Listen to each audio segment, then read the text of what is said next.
This is a Tuesday edition of PFT OT, the new, fairly new, extra show that we do after PFT Live is over because we have access to Chris Simms on a full-time basis. We make him stick around and work some more and talk some more, but he likes talking about football, even if he has to deal with me in the process. And Chris, the media had to deal with Dave Gettleman, the Giants GM, yesterday. We played during the show a clip of him being a little defensive about whether or not he has a plan, and I don't have to tell you what my plan is, and everybody wants instant gratification.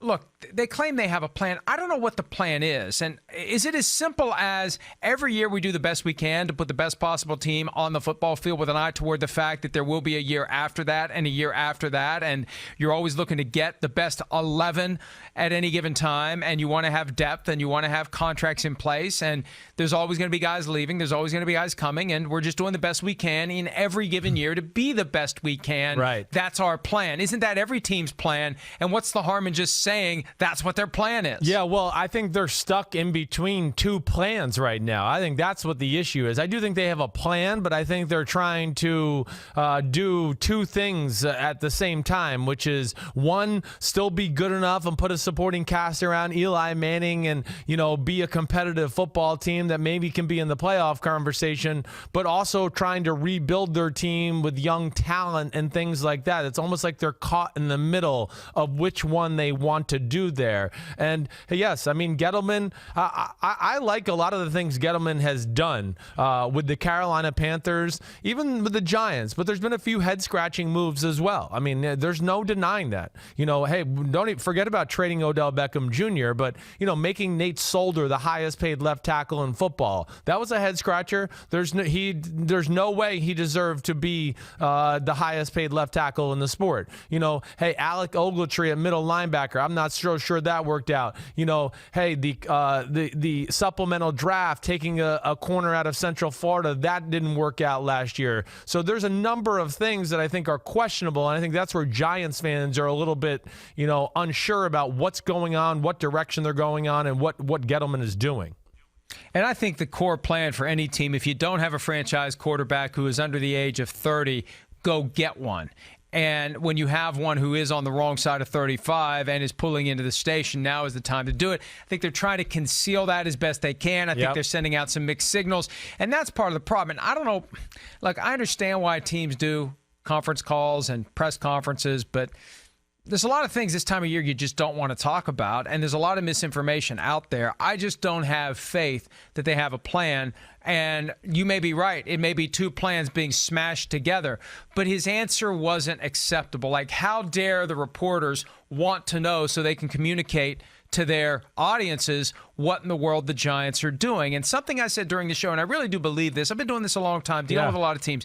There is an arrogance with the Giants, and I don't know why that is. I understand they've got multiple Lombardi trophies. What do they have? 4 now? They have 4? Yes, they've got 4, they do. Right? Yes. Yeah. They've been successful, although I remember when I first discovered football in the mid-'70s, they stunk. So in my mind, the Giants are always kind of correlated with, they're not very good, even when they do good things. But they have that attitude, and I don't know if that's deliberate. I don't know if that's just the way they are. Dave Gettleman has become that way. He was different when he was with the Panthers, when he had escaped the Giants for a while and became the GM in Carolina.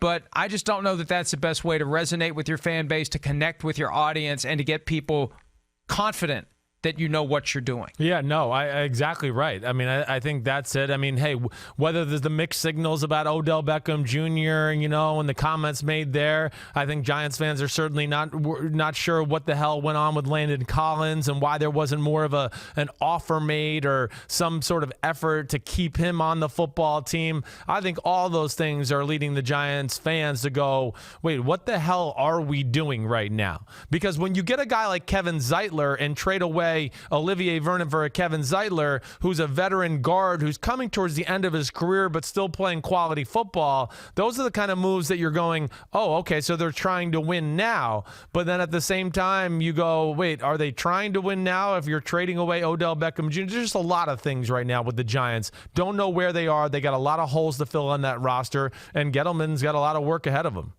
And what they do with those 2 first-round picks, I think, will tell us which way they're leaning. Yeah. Win now, build for the future. But it's almost like a parent-child relationship from the 70s where we're not telling you what we're doing. We don't have to tell you. Don't ask. It's none of your damn business. You just sit back and eat your Brussels sprouts and do your homework and get to bed by 8:30. Yeah. I don't know that that's the best way to get people to keep showing up for your games and supporting your team. That's exactly right. Like, don't shovel down my mouth like, oh, yeah, well, we traded for Jabril Peppers because he's really good, and that's why we did it. And that was the thing that, solidified the deal and the trade for Odell Beckham Jr. with Cleveland. Yeah, okay, that's great. You can tell me all you want about Jabril Peppers, but what I can tell you is when he's on the field, he's a liability in pass coverage, almost to the extent where the Cleveland Browns would take him out of the game in passing situations last year. So, you can spiel all the crap in the team company lines, but sometimes there's facts that get in the way that, we want to question and we want some answers for.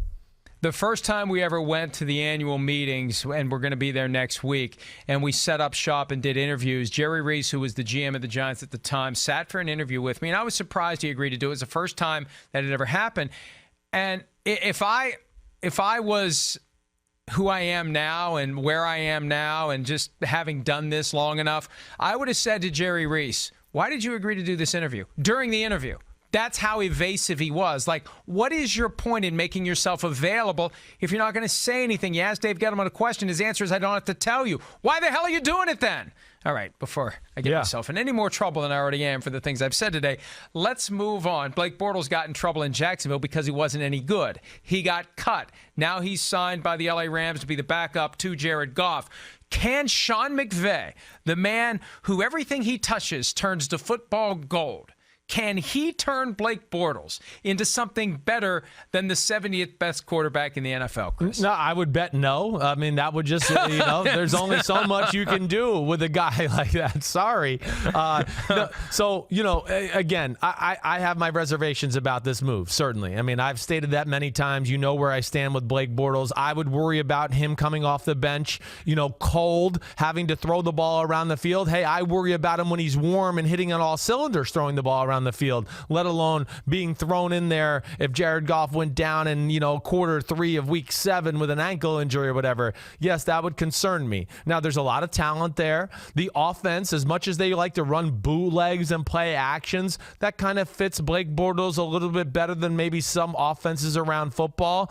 But I'm not so sure this also might not expose Blake Bortles to a degree when it's all said and done, too. I think we got to take that into question. We get him out there in the preseason, and all of a sudden here's another team who's not as invested as the Jaguars. The Jaguars kept swiping problems under the rug, Mike, because they took him number 3. Oh, he's the worst 3-step drop passing quarterback in football. We won't tell anybody that. We just will stop the 3-step drop passing game. It just always was coddling to his lack of talent or issues he had to make it all work. And I got to see it to believe it first, and I'm not so sure Sean can pull this one off. Well, it's a one-year deal for Bortles, thinking that he'll hit the market next year and maybe rehabilitate himself to the point where he can start somewhere else, or he's just in the permanent clipboard phase of his career. Either way, he's made a ton of money. Yes, he has. As the Jaguars starter, and he moves on to his next opportunity. Vontaze Burfict moving on to his next opportunity, assuming he will have one. We talked during the show about he's the kind of guy who, if he's on your team, you love him. If he's on the other team, you hate him. I think he's more trouble than he's worth because of the suspensions, the personal fouls, the fines, just everything that goes along with having this guy. Is there a spot for him in today's NFL where there is a heightened sensitivity to the physical interactions that players have on a football field? Yeah, well, he's kind of like, broken the laws of the brotherhood of the NFL too many times to where it's bothered me. Hey, NFL players, the sport's violent enough as it is. We all understand that. So, there's always a little bit of just a respect or an unwritten rule of, not taking cheap shots at guys or whatever, not stepping on somebody, whatever it is. There's stories can go on and on with Vontaze Burfict, and he's broken those rules a lot to where it's bothered me. I know it's bothered players around the NFL because it's just not in the best interest of players of the league or anything like that. When he's in shape and playing good, he's really damn good. He's got to be at a place, I think, that has the coaches and support staff around him that can kind of handle him and rein him in. And I know you talked about the Oakland Raiders, and that makes sense with Paul Gunther there, their ex-defensive coordinator for the Cincinnati Bengals.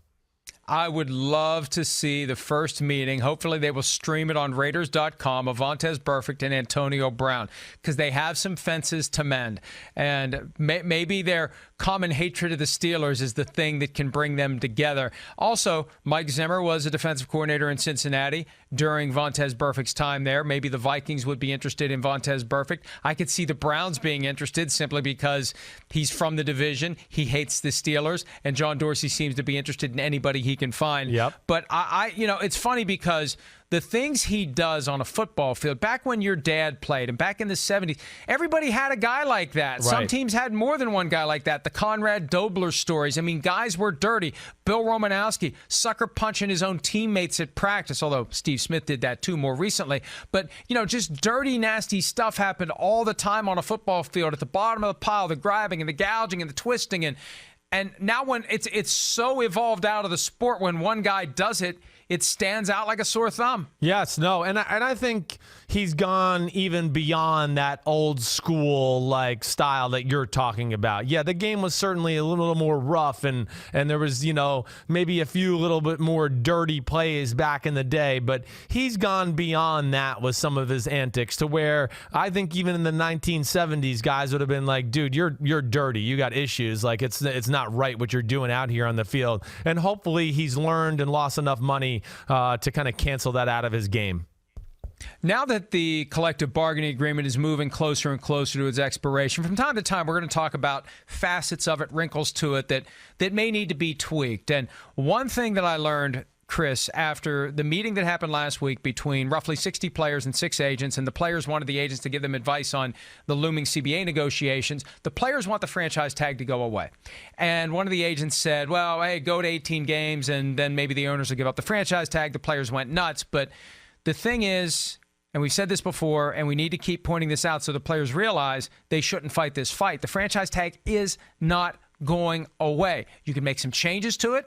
Maybe you can only use it for one guy, and once you use it for that one guy, it's not available for as long as that guy's still on your team, and it's only available as to him when his contract expires. But the idea that every year you can pick one of your free agents and keep that guy off the market and restrict his pay and restrict his opportunity to get life-changing money. And I know that what the guy gets for that 1 year isn't bad money, but it's not as good as getting the long-term deal with full guarantees and signing bonuses and the money that will change your life, your child's life, and your child's children's life. Right. So it does need to go away, but it's not going to go away unless the players do something huge in return, and they're not inclined to do it. So you find a way to work around it. You find a way to chip away at it, like we've seen with Kirk Cousins, like we've seen with Le'Veon Bell. Right. Expose the flaws in it and fight back. But, the players just need to get educated on I'm not saying that they're dumb. I'm just saying they don't understand that the owners are not going to give this up. So don't bang your head against the wall that isn't going to come down. No, I think you're exactly right. It's not going to go away. The owners are going to put up a big-time fight to keep that around, certainly.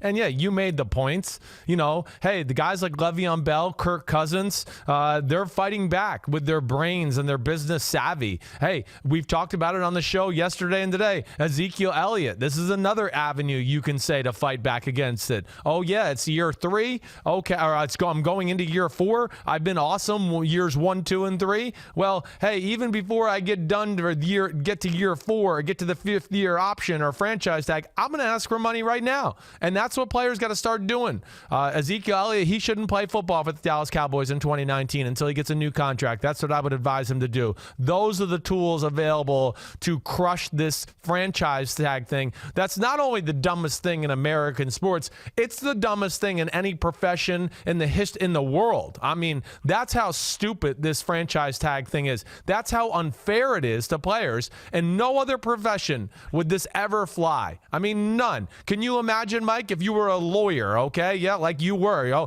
I'm the best lawyer in America. I'm one of the 5 best lawyers in America, and say you were making a set pay scale, and they said, hey, we know you've been amazing at being one of the best lawyers the last 3 years. You've been the best lawyer in football, but we're not going to let you charge full rate yet. You got to still charge like you're, I don't know, an assistant lawyer or whatever it is, one more year to prove it to us. It just is insane to me. Well, and think about that. At least I would know that I've got 30 more years that I can keep practicing law. You've got a finite window where you can play in the NFL, and they are artificially restricting your ability to get paid. It's bad. It needs to go away, but it's not going away. The best they can hope for is keep chipping away at it, make it harder to use it, make it less attractive and less desirable to use.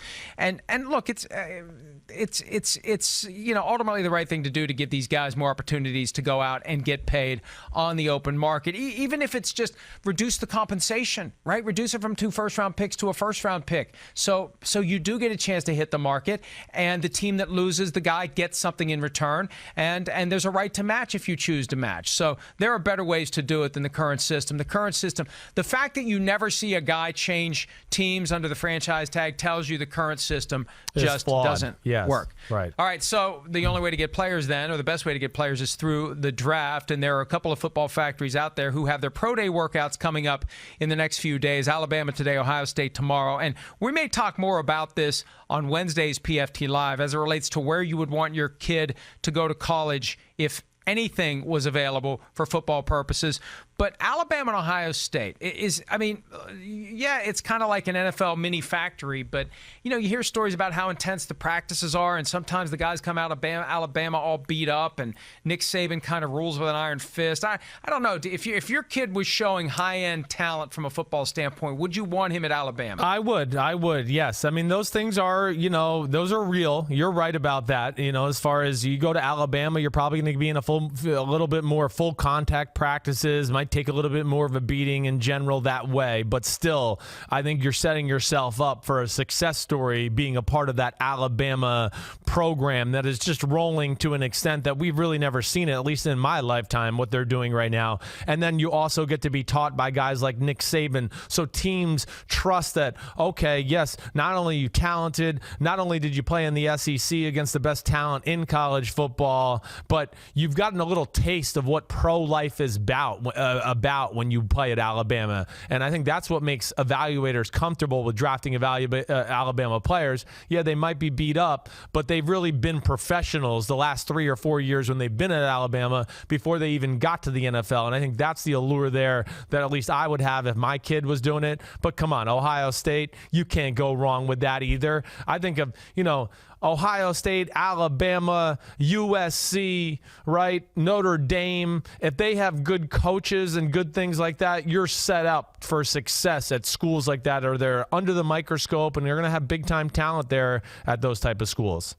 Yeah, but Dwayne Haskins, if he ends up becoming a first-round quarterback from Ohio State, he will only be the third Isn't that amazing? Ever. Right. The third ever. Art Schlichter was one, and a gambling habit caused him from becoming as good as he could be. The other guy was like in the 40s. So maybe this is a new trend for Ohio State as they get some high-end quarterback talent. The thing about Alabama, and there's a book, or at least a major feature story that needs to be written about who Nick Saban is when he goes into these homes to recruit these kids. I have a feeling he's not the guy that we see at press conferences. He's not the guy we see during games. He's not the guy that the players encounter on a practice field. What's the disconnect between the Nick Saban who probably comes into the house very charming, very calm. He's got that jackrabbit foot nonstop below the table if you've ever been around Nick Saban, but everything above the table is very fine. Everything's good, and paints a very positive picture. And then once you sign your name on the dotted line, you've sold your soul, baby. You're done. Yes, but I think parents like that because they know Nick Saban. Hey, listen, we don't hear about a lot of players with off the field troubles at Alabama. No, because they cover it up like every other school. Chris, come on, man. I mean, hey, listen, I understand there's things that might be covered up and things like that, but no, I think he runs a pretty damn straight program. He doesn't need people that cause problems. He's Alabama right now.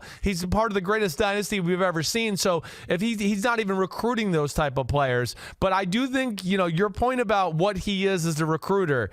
Yes, I mean, one thing is players always like honesty. I think he's, brutally honest. And I think parents like that too. But yes, he does have a certain charm about him. We get to see it every now and then with press conferences or post-game or halftime where he kind of gives some witty, funny answers, and he might not smile about it. Or he just like might give once a little a smirk. year? Every now and often. It's still pretty good. I don't know. He has fun. I enjoy listening to him. He's not Bill Belichick. He certainly has more personality than he does at the podium. Yes, I know, but I find him entertaining. I don't find him to be mean or a jerk. He can be snarky and maybe sarcastic at times, I guess, is the difference there.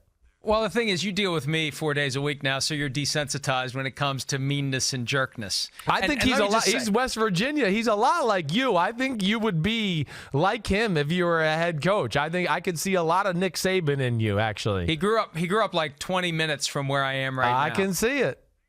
Him, Jimbo Fisher, and Rich Rodriguez, all from like this same general area. Wow. Anyway, one last point. I'm not saying that Alabama has affirmatively covered up any type of wrongdoing committed. I don't know of any situations where they have. I don't want to defame anyone. My sense is that these large football institutions in relatively small towns find a way. Right, whether it's they Florida, know the local cops, they know the local bartenders, all those things. Yes, no doubt about that. None of the local cops want to be the one who busted the starting quarterback the night before a big game. So there's a lot of looking the other way, and it happens in some NFL cities too. Not all of them, no question, but it happens in some where you get a ride home when you otherwise, if you were anyone else, would be, arrested in a holding cell and charged with something. All right, but on that happy note, we'll end this Tuesday edition of PFT OT. We got another one coming tomorrow. I'm looking forward to tomorrow's PFT Live. Please don't gang up on me with Big Cat. I have a hard enough time when it's just me and him. It would be nice to have an advocate for me. You can lean over and you know how you do that thing where you hit me in the chest with your knuckles? Do that to him a couple times. Well, I do want to hit him. I mean, and he's got a little bit of a softer cushion there, too, so I don't have to worry about hurting my hand when I hit him. All right, Chris, we'll see you tomorrow. Good stuff as always. And everybody, thanks for your time. We'll do this again on Wednesday morning. Have a great Tuesday. See ya. Hi, I'm Mike Tirico, and thanks for watching. Make sure to hit subscribe for the latest news and highlights from NBC Sports.